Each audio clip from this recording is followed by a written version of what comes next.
Oi pessoal, aqui é o professor Maxwell de História e estamos aqui para dar aula hoje para o oitavo ano. E o nosso assunto de hoje vai ser os Estados Unidos no século XIX. Então, como os Estados Unidos vai se tornar uma potência na América e depois, isso já a gente vai ver só lá para o ano que vem, depois da Primeira Guerra Mundial, ele vai se tornar a maior potência do mundo. Então, o que vai acontecer? Primeiro, vai ser que os estados, as 13 colônias, né, não vou falar Estados Unidos ainda, as 13 colônias vão se tornar independentes, né, da sua metrópole, que era a Inglaterra. Então, nessa guerra que vai acontecer no final do século XVIII, na qual os colonos vão se tornar independentes da Inglaterra, vai ser uma guerra na qual os colonos vão ter a ajuda da França para ganhar, né, essa guerra de independência e assim tirar os ingleses daqui das 13 colônias na América. Era uma faixa de terra ali que pega o litoral do atual Estados Unidos, ali do Oceano Atlântico, e assim essas 13 colônias se tornaram independentes. Mas aí os Estados Unidos quis fazer na qual seu território aumentasse, fazendo aí a expansão do seu território através de negociações, de compras de terras e às vezes até guerras, na qual os Estados Unidos vai aumentar seu território. Para vocês terem uma ideia, está aí, por exemplo, no livro, Louisiana, por exemplo, o estado da Louisiana foi adquirido da França, tá? Temos aí a Flórida, que foi adquirido, né, conseguido da Espanha, tá? Outro também vai ser o México, né, o Texas, ali, por exemplo, pertencia ao México, tá? Então chegou até a ter uma revolução texana, na qual essa região queria se tornar até independente, mas no final eles acabaram fazendo parte ali da região dos Estados Unidos, tá? Então assim os Estados Unidos começou a aumentar seu território. Mas também tem outra situação que vai falar assim, marcha para o oeste, na qual esses colonos começaram a correr, né, em direção ao oeste para tomar terras, incentivado pelo governo estadunidense, tá? Agora já Estados Unidos, não mais 13 colônias, tá? Para eles aumentar seu território, tá? Para vocês terem uma ideia, os Estados Unidos também aproveitou o Tratado de Viena, que logo após que Napoleão Bonaparte, né, cai em 1815 na Europa, no Tratado de Viena, tá? Esses países deveriam, né, que tinham colônias aqui na América, tinham que retomar suas colônias. Mas como eu estava dizendo, a Inglaterra, por exemplo, não quis nem se meter, apesar de ter feito parte do Tratado de Viena, mas ela na realidade queria ter a independência dessas colônias, principalmente espanholas e portuguesas, para que elas vendessem mais seus produtos industrializados.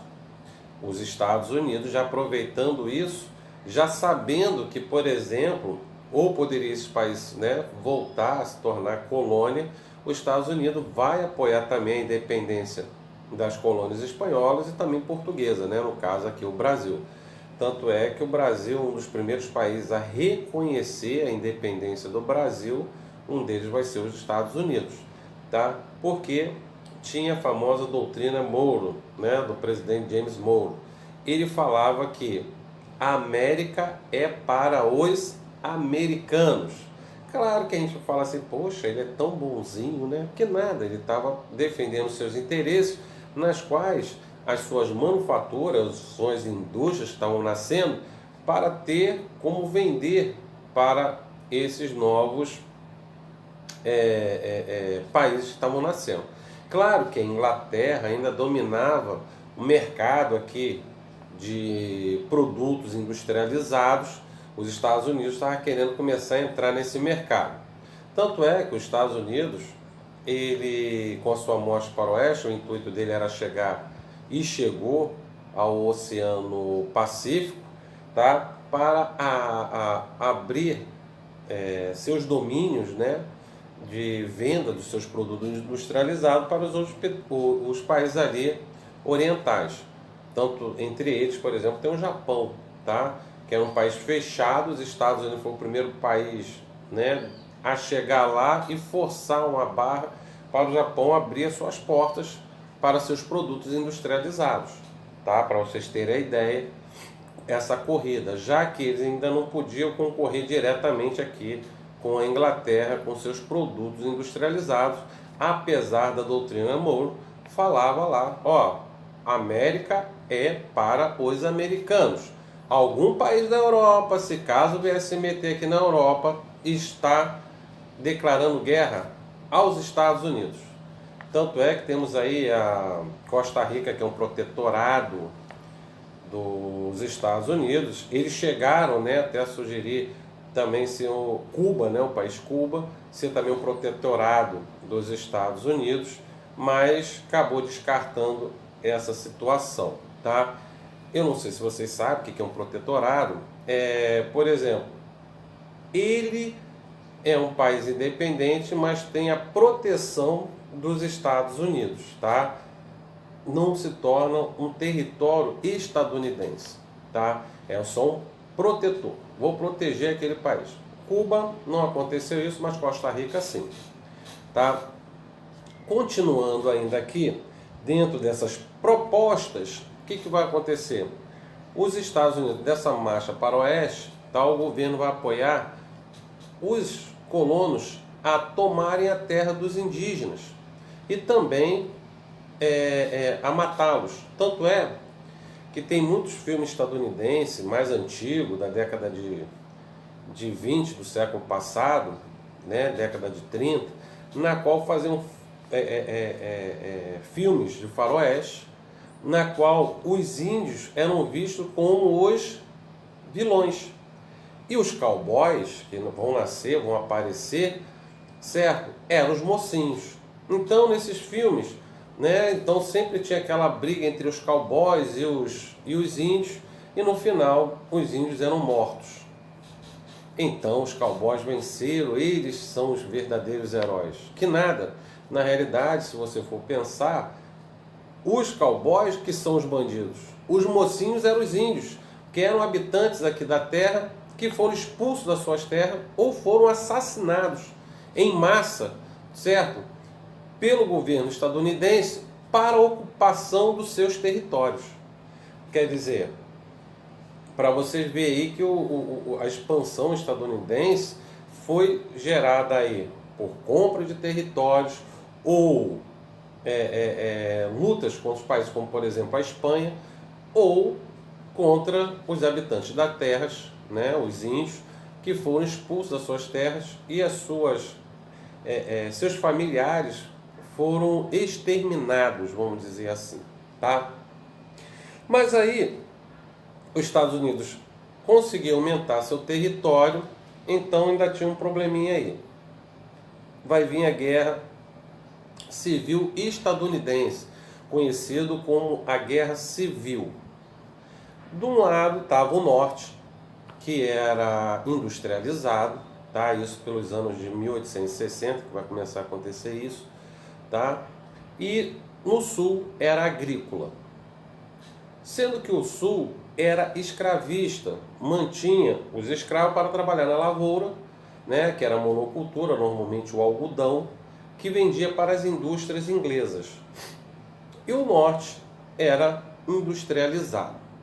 Então, vai ter as eleições na qual, em 1860, na qual o presidente que vai ganhar vai ser Abraham Lincoln, tá? Que levantava a bandeira da libertação dos escravos, tá? Isso em todo o território estadunidense.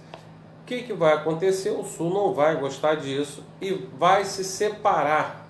Tá? Em 1861, que começa a realidade, a Guerra Civil Estadunidense, ele vai se separar e vai se tornar agora um novo país. Tá? Vai ser os Estados Confederados da América. Tá? E Abraham Lincoln vai para essa guerra. Tá? Então, nessa guerra civil morreu muita gente. Tá? E no final, o Sul chegou no início a ganhar até algumas batalhas, tá? Mas depois o Norte, por ser industrializado, produzir suas próprias armas, e também vai acontecer de o Norte não deixar chegar armas, por exemplo, da Europa, que era vendido para eles, já que eles não tinham uma indústria de armas. Então vai sufocar a economia do Norte, o Norte vai sufocar a economia do Sul, tá? Não deixando entrar produtos industrializados, armas, e também o Norte vai levantar a bandeira, ó, o escravo do Sul que fugir para o Norte, certo? Vai se tornar liberto. E se lutar do lado do Norte, também vai ganhar esse direito. Então, o Congresso, na época, vai aprovar a 13ª emenda constitucional, que vai fazer os escravos se tornar libertos em todo o território estadunidense. Abraham Lincoln ganha a guerra, tá? E assim mantém a unidade do país. Mas em 1865, quando ele foi ver uma peça de teatro, ele foi assassinado, tá? Atiraram nele dentro do teatro, chegaram a levar ele para casa, né? Lá ele foi atendido pelos médicos, mas infelizmente ele veio a falecer, tá? Então assim acaba esse período aí, mas os Estados Unidos mesmo assim eles mantiveram esse seu crescimento, manteve ali a ideia de que eles que mandavam aqui na América. E, como vocês sabem, isso está até os dias de hoje aí, tá? A influência, por exemplo, estadunidense aqui no Brasil, até hoje, pode ver que tudo aqui no Brasil, tudo tem que ter uma palavra em inglês para justificar qualquer coisa. Fake news, porque nada mais é do que uma notícia mentirosa, errada, mas você tem que falar fake news, porque é uma palavra que veio dos Estados Unidos. Às vezes tem pessoas que põem nome de filhos de pessoas de origem estadunidense. Começam a implantar festas, por exemplo, que não faz parte da nossa cultura, por exemplo, o Halloween, tá? Que é uma festa tipicamente estadunidense. Mas eles conseguem exportar essas ideias e o Brasil compra essas ideias, tá? Então assim a gente viu aí como foi os Estados Unidos do século XIX, conseguindo aumentar seu território, conseguindo dominar o Oriente, tá? Ali o Japão, aquelas ilhas da Polinésia, por exemplo, o estado do Havaí pertence aos Estados Unidos, tá? É um estado dos Estados Unidos. Tanto é que quem nasceu lá foi antes do Donald Trump, né? Que foi o presidente Barack Obama, né? Sua mãe era do Havaí, seu pai era da África, e ele foi registrado lá nos Estados Unidos e assim se tornando presidente dos Estados Unidos, porque o Havaí é um estado dos Estados Unidos, tá? Tchau!